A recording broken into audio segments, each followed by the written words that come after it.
Bueno, buenas noches a todos los amigos presentes. Efectivamente, yo creo que lo que Héctor dijo la última reunión que tuvimos, un poco como que nos motivó a volver a tocar este tema de la soberanía alimentaria, en buena cuenta, ¿no?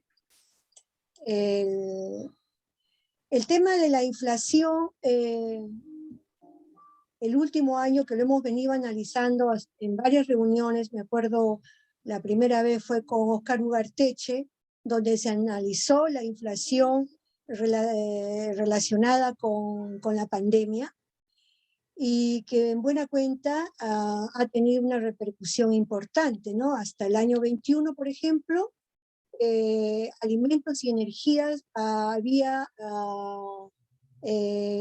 tenía una inflación de 10% anualizado, donde alimentos y bebidas tenían casi 8%, pero donde ya se veía que, por ejemplo, la carne de pollo había aumentado su precio en 23%, los aceites 63%, los fideos 10%, el pan 15%, es decir, todos los alimentos relacionados con lo que es la industria de alimentos, que en el caso nuestro es oligopólica, y dependiente de las importaciones, habían aumentado considerablemente su precio, al igual que los combustibles, ¿no? En este caso, el gas, la gasolina, ¿no?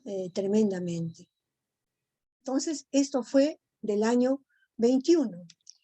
En lo que va del año hasta abril, que es la información que nos entrega el INE, entonces tenemos que la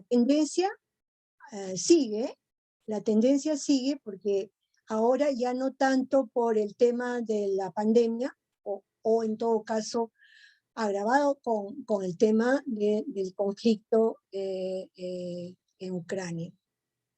Entonces aquí igualmente la flecha más grande nos indica que los aceites y grasas siguen teniendo anualizado a abril el 41% de inflación.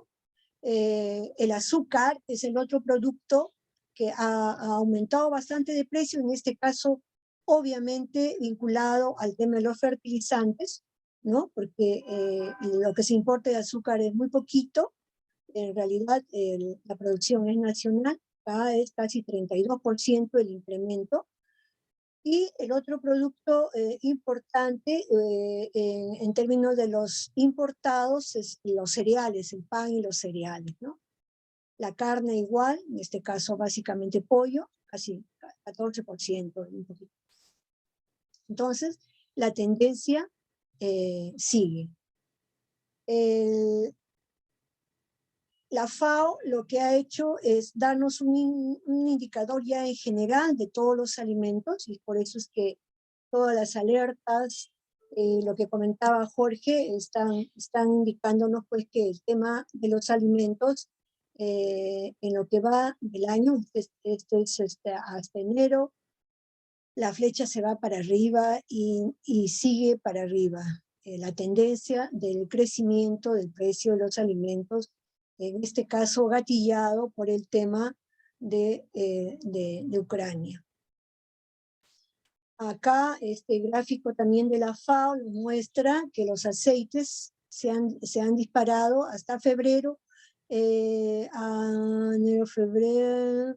Aquí habría una pequeña bajadita, en cambio en el caso del aceite, pero que no llegue, sigue más de 120 y tantos % el crecimiento, ¿no?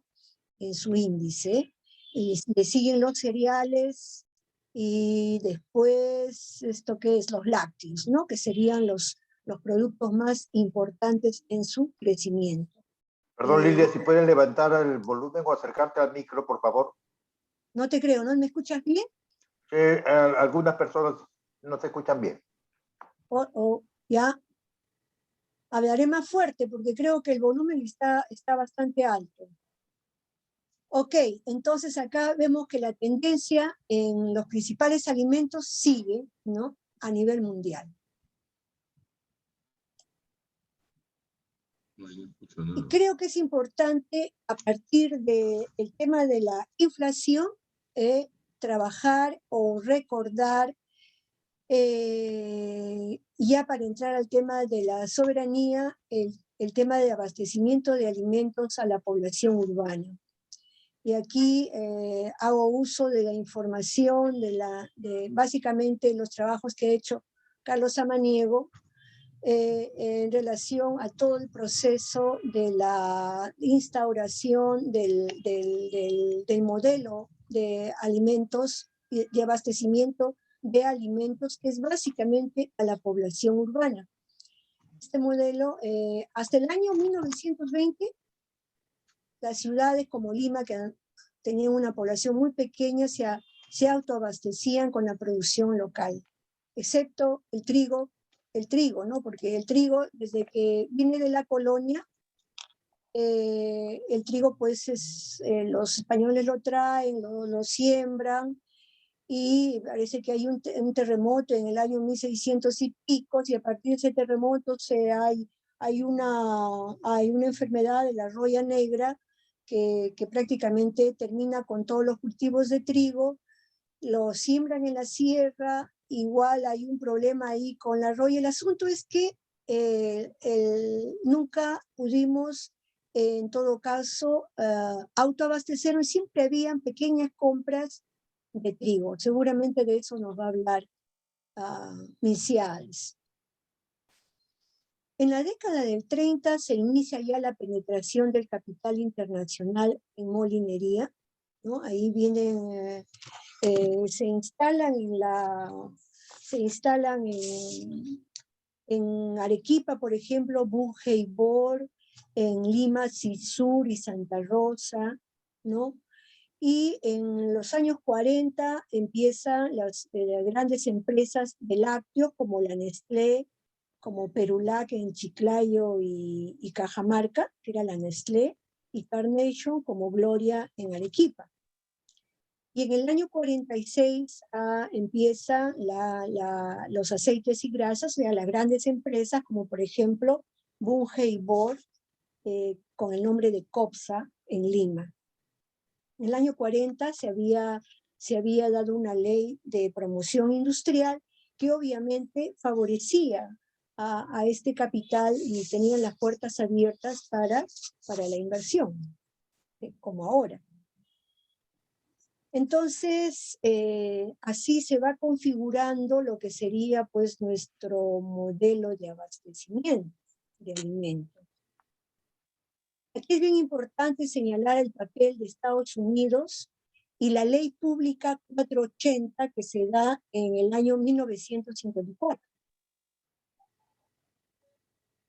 A partir de 1950, Estados Unidos empieza toda una estrategia de creación de mercados futuros para las exportaciones de sus grandes excedentes de alimentos, básicamente de cereales y lácteos, ¿no? Esta ley que se da en el año 54 lo que hace es permitir grandes donaciones y créditos a largo plazo, a bajos intereses y en moneda local. Y esto dura hasta el año 71. Entonces lo que hacen los gobiernos de esa época, incluyendo al nuestro, pues prácticamente es confabularse con esta ley o ampararse en esta ley para hacer uso de estas donaciones y créditos, imagínense, para pagar en bajos intereses y con unos intereses bajísimos, y entonces dejar a un lado la producción nacional para empezar a hacer uso de estos alimentos. En el caso nuestro, los aranceles se llegan a bajar incluso a cero para que estos productos puedan ingresar sin ningún problema. Y esto se da a fines de los 50.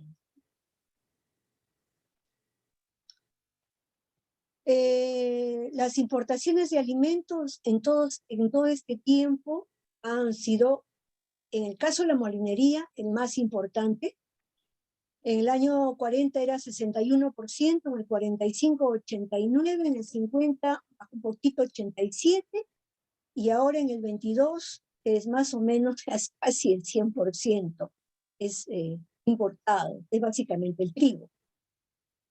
En el caso de los aceites y grasas, el 40 era 2%, subió un poquito, el 50 era 4.7%, y ahora en el año 22, 70 y pico años después, casi el 100% es soya importada. En el caso de los lácteos igual, al 40 era 6.7, baja al 50 a 2.9, pero después ahora tenemos una de 35 al 40% de insumos importados para la elaboración, en este caso básicamente leche vacuno. Y en el caso de las carnes, la participación en realidad hasta el año 50 fue muy baja, no había. En realidad toda la industria avícola empieza en los años 50, justamente al amparo de esta ley por el tema del maíz, ¿no? Recién en el Perú se empieza a sembrar maíz amarillo duro a partir de los años 50, ¿no? Ahora la importación de maíz amarillo para alimentar básicamente a la industria avícola es de 80%. Y en el caso de las agrícolas, aquí fíjense, en el año 40 se importaba hasta 28% de productos agrícolas, lo cual resulta increíble, ¿no? Lo que pasa es que a partir de la guerra, en el año entre 39 y 45, cuando estaba Prado de presidente, se da un conjunto de medidas para garantizar el abastecimiento interno, y, por ejemplo, ahí lo que se hace es determinar que del 10 al 40% de la superficie agrícola fuera destinado a la producción de alimentos, y un decreto para eso. Se le pone cuotas a la exportación de azúcar, para garantizar que el azúcar se cubra el consumo de la población. Y en fin, se da una serie de medidas que en realidad en el marco de lo que era pues la política proteccionista que en ese momento llevaba a cabo el gobierno norteamericano, un poco emulando esa situación, entonces hace que haya una producción de alimentos, y por eso es que acá en este cuadro aparece, el año 40 se importaba casi 28%, baja a 2.9% en el año 50.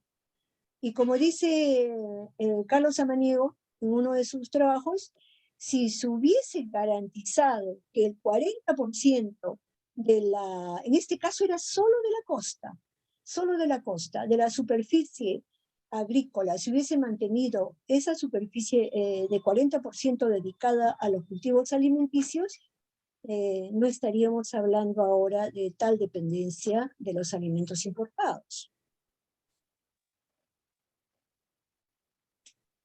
Entonces, cuando hablamos de un modelo de abastecimiento de alimentos a la población urbana, este es el modelo que gracias a la PL 480 y a las políticas, digamos, entreguistas de los gobiernos de entonces, que no fueron capaces de mirar más allá de sus narices, ellos optaron por lo más fácil, que era la importación de alimentos, dejando de lado la producción nacional.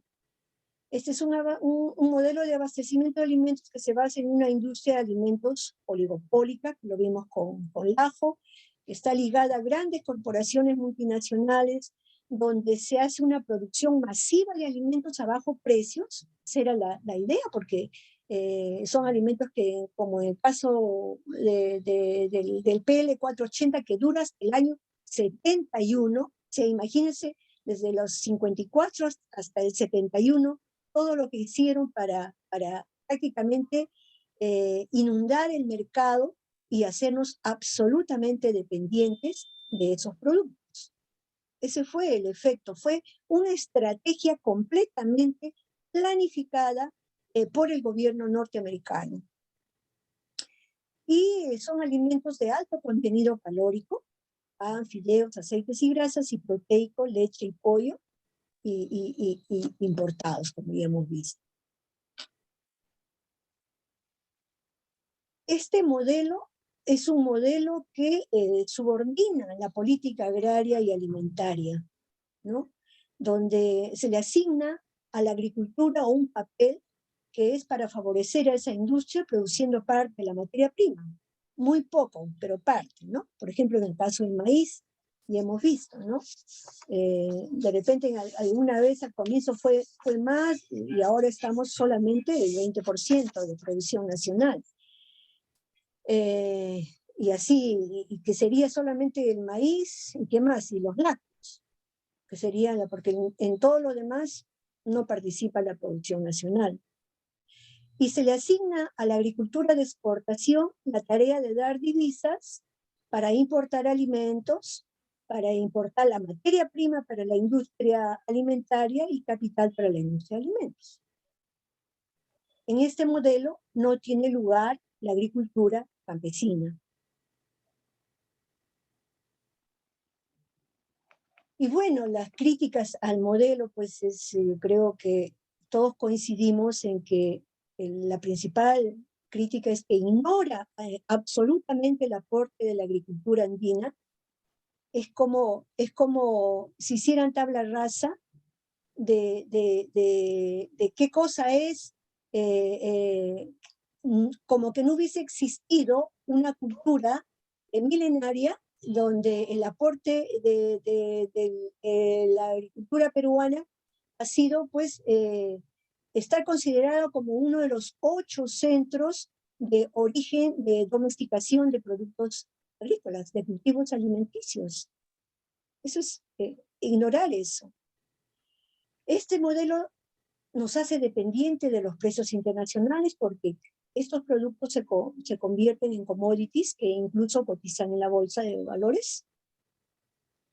Y por último, hay una pérdida de la capacidad de autoabastecimiento de alimentos porque se desincentiva absolutamente la producción al preferir a los alimentos importados.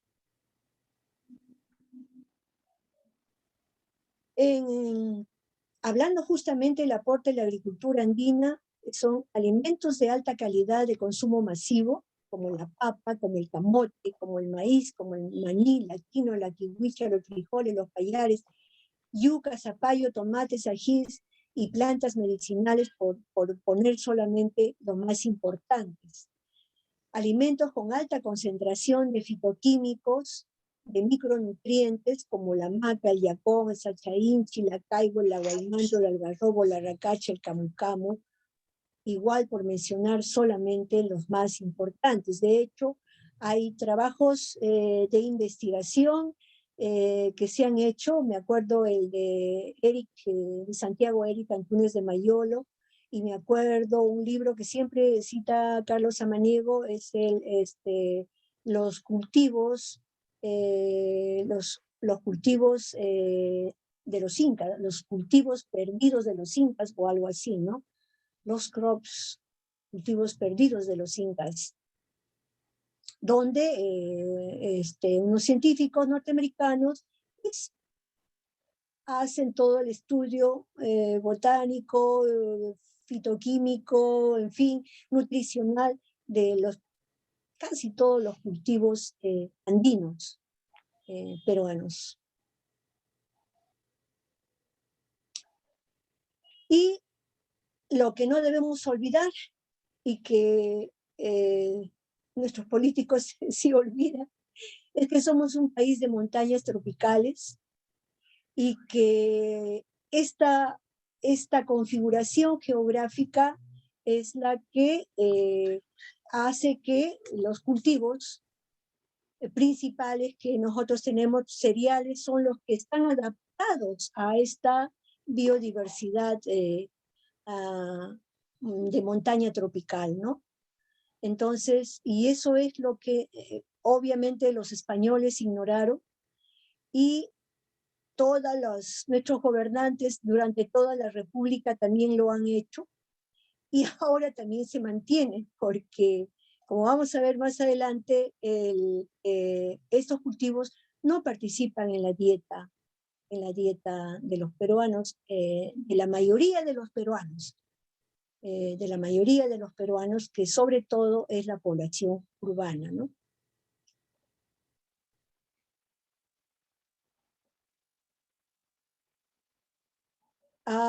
La balanza comercial agropecuaria de este año arroja que las exportaciones y las importaciones, las exportaciones agropecuarias han sido muy importantes, sobre todo lo que se refiere a la exportación no tradicional. No tengo acá la relación. Y las importaciones, bueno, en agrícola, pecuaria, básicamente agroindustriales, porque ahí entran pues todos los alimentos importados, ¿no? Y dan una balanza comercial positiva, por lo menos en estos 2 años. En el 21 también es una balanza comercial positiva. Si revisamos las importaciones, las exportaciones de estos productos no tradicionales, ninguno de ellos es un producto andino. Las principales son las que están en la costa, que se cultivan en la costa, que es uva, que es arándanos, que es palta, que bueno, está adaptado sí a clima de la sierra, ¿no? Pero mayormente son esos productos. Aquí, en este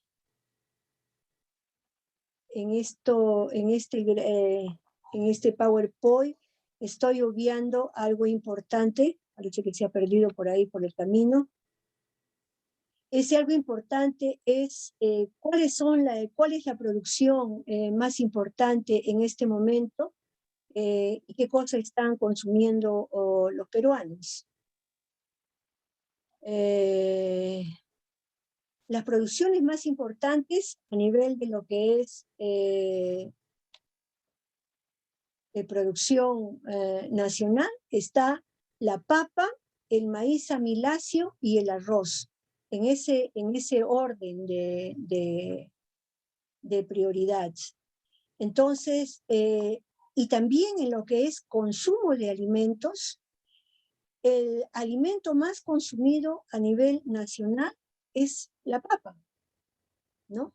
Y el alimento, y le sigue en importancia, en el caso de la selva, el arroz, ¿no? Entonces, yo creo que son 2 alimentos importantísimos que no hay que perderle de vista en lo que sería una propuesta de atender la emergencia en este momento.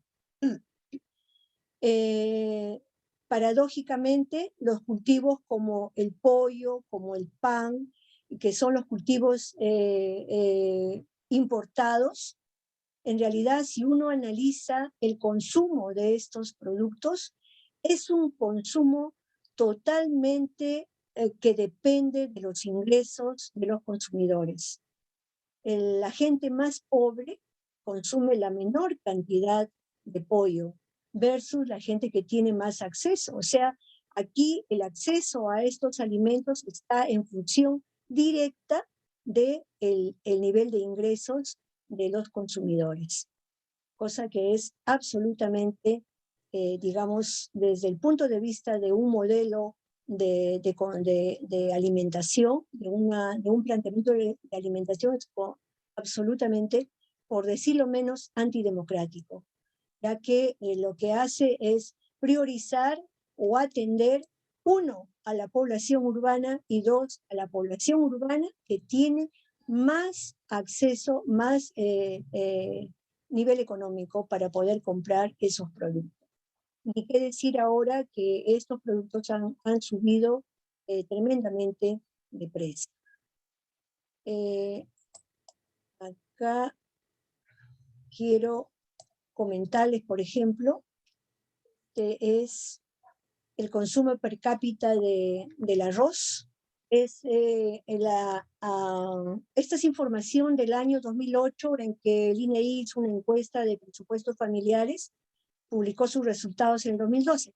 El 19 y 20 ha hecho otra vez una encuesta que todavía no hay los resultados, ahí vamos a ver qué diferencia hay.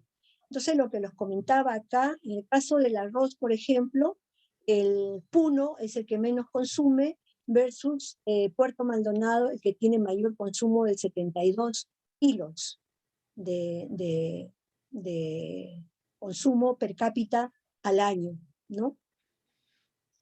Básicamente el arroz es un cultivo, es un producto de consumo de costa y de selva, aunque también la sierra consume, ¿no? 36 kilos. Pero estamos viendo acá que a buena hora Puno es el que menos consume, Arequipa igual, y el que más consume es, en este caso son los costeros y la selva. Y acá está lo que les decía en relación ya a lo que es nivel de ingreso, en este caso los quintiles, ¿no? El nivel más bajo consume solamente 27 kilos versus el quintil más alto que consume casi 59 kilos al año. Esto en el caso del arroz. En el caso del pan, igual el pan consumen todos, pero unos más que otros. Extrañamente, a mí me ha llamado muchísimo la atención que sea Cajamarca el departamento donde se consume más pan. 56.5 kilos al año, ¿no? Con una media total de 24 kilos. Entonces, realmente llama la atención esto, ¿no? Y en este caso, la selva, por ejemplo, Moyobamba, Puerto Maldonado, Pucallpa, Tarapoto, son los que menos pan consumen. A buena hora, porque ellos tienen los plátanos y la yuca. Igual acá es muy notorio la diferencia en el consumo del pan.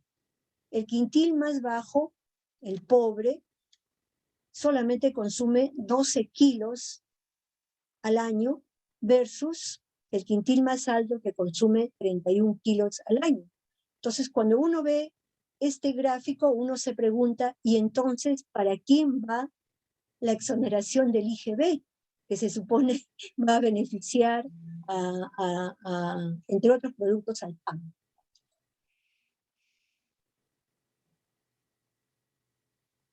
En el caso del pollo, la cosa es más visible todavía, ¿no? Aquí el pollo realmente todos los departamentos lo consumen, costa, sierra y selva, la costa con mucho más, la selva menos y la sierra mucho menos, un promedio de 17 kilos al año, y Lima Metropolitana es el que tiene el promedio más alto con 26 kilos al año. Cajamarca sería el que consume menos, 11.8 kilos al año. Y acá quiero que vean este gráfico, que es realmente grafica lo que es la política alimentaria y el modelo que prioriza productos importados, en este caso, para una población urbana con recursos. Miren, el quintil más bajo consume 3 kilos al año y el quintil más alto 30.9, 31 kilos casi al año. En el caso del pollo. La papa se consume casi en todos los departamentos, ¿no? Aquí igual la selva sería el que tiene el menor consumo, porque ellos tienen productos frutos. Selva, Tumbes, Tarapoto, Piura, donde consumen más plátano, más arroz, ¿no? Y Pasco es el producto, es el departamento, la región que consume más, casi 100 kilos, 99.6 al año. Y las regiones de la selva las que consumen menos, ¿no? La media, el promedio, es de 63.5 kilos al año.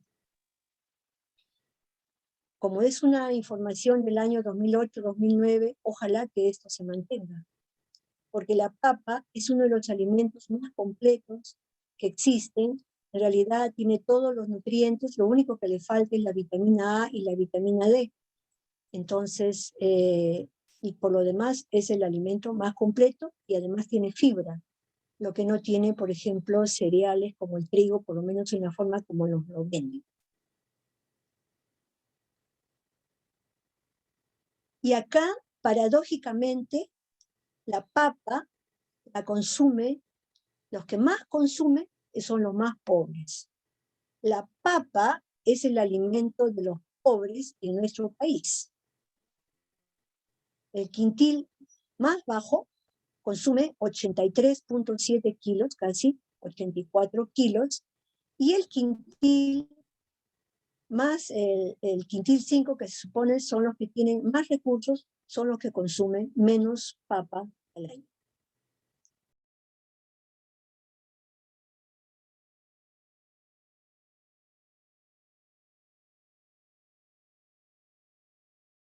Augusto, porque él tiene que ver otra parte del tema.